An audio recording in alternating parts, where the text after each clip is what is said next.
Welcome to the final OSCE ASCM 1 orientation video.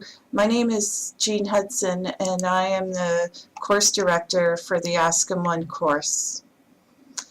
Today's exam is based on the full curriculum for the entire year for ASCM 1, and this exam will count towards 30% of the student's final mark. At each of your sites, there is a chief examiner. You will know who that examiner is. This person will help orient you and provide support and answer any questions you may have regarding the examination.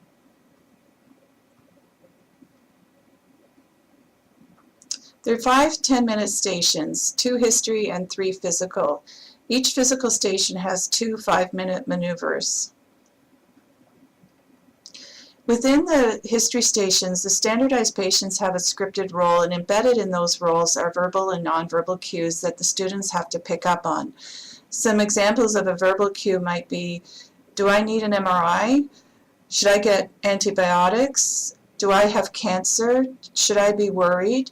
A nonverbal cue would be something like the patient rubbing their head and appearing in pain. It's expected that the student would notice that and comment on that during the encounter.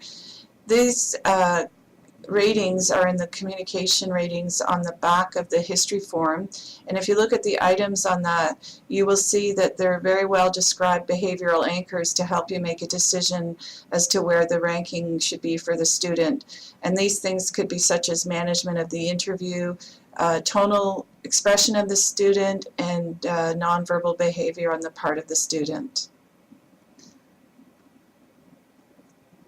The physical station, the students know they can do either maneuver first. Often one of the maneuvers may be longer than the other, and we know that and have accordingly paired them so that there's sufficient time in a 10-minute slot.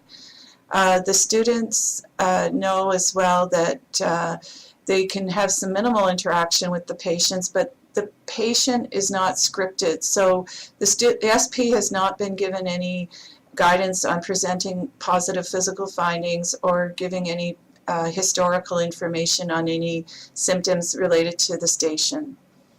The job for you as an examiner is to judge the student's performance and clinical skills.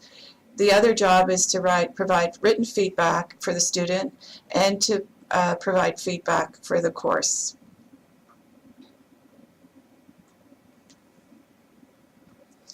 There are going to be 3 examiner forms that you have to complete. Make sure you have your labels. So the examiner labels will be provided, and then the student labels are given to you by the students when they enter the station.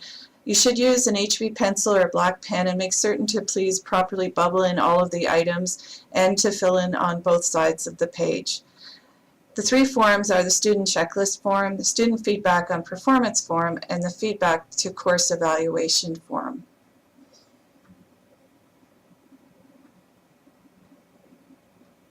So it's important to please review the forms prior to your very first student so that you're well prepared. Especially make certain you know what your examiner questions are. Take a quick look at the checklist items and also look at the global rating scales on the back of the form to give yourself an idea of what you need to be looking for. Just to give you an idea, the checklist is 3 parts, 1, 2, and 3. 1 is the checklist that's done correctly or incorrectly. Part 2 are the global ratings on the back. 3 is actually an overall assessment of the performance of the student, which is part of what determines the pass and fail score for that particular station. The overall assessment goes into a statistical analysis to help determine that pass score, and it's part of a method called the borderline regression method, which is used for standard setting.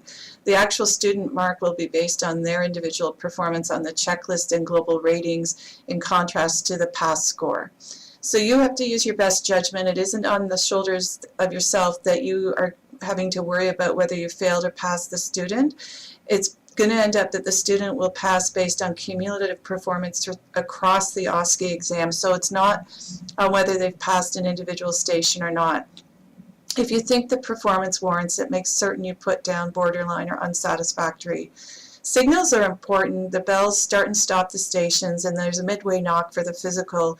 The 8-minute whistle is very important because that makes you aware that there's 2 minutes left. If you hadn't had the chance yet to ask the examiner question, then make certain you do by this time, because the student needs enough time to be able to amply respond to your examiner question.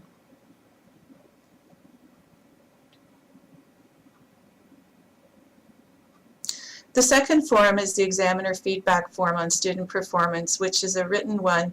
The students highly value the information that you place on this form. A copy is given to them. So I know it's a hard thing in terms of time because a lot's going on, but try to write as much as you can on that form. The third form is the evaluation of the station. That's the one you complete at the end of your shift. It's very useful for us to know if you thought items on the checklist were irrelevant or needed to be deleted, or the wording wasn't quite right, or you think something needs to be changed in the role. Any of those kinds of specific remarks are going to be very helpful to us to alter the station and improve the quality of it. As well, we need to hear your opinion about how the whole exam day went from the point of view as an examiner.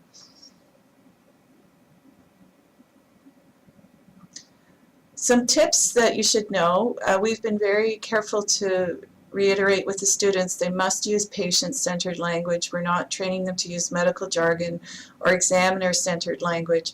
So as an examiner, it's important that you are aware that they've been specifically told to talk to the patient in that way. The other very important thing is that examiner interactions with students should be limited to what's necessary. This is a formal exam, and it's only fair to all the students across the course that they have a consistent experience. If you think a student's really going off the rails, then just ask them to reread the STEM.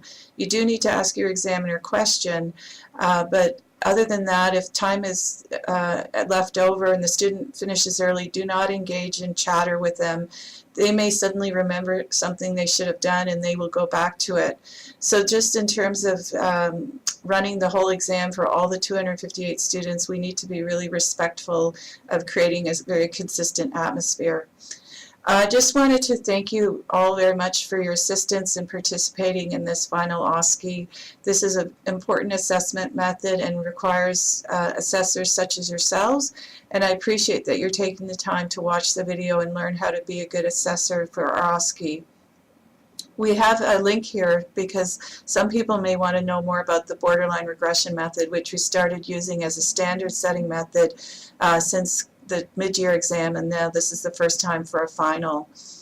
I also found another article that you might find helpful called Summative OSCEs in Undergraduate Medical Education. It's a fairly easy read and also may give you some more ideas around being an assessor. If you had the time, you might want to look that up. Just to close, I'm very interested in getting feedback from people, so please don't hesitate to email me with any information or concerns about how this exam went today.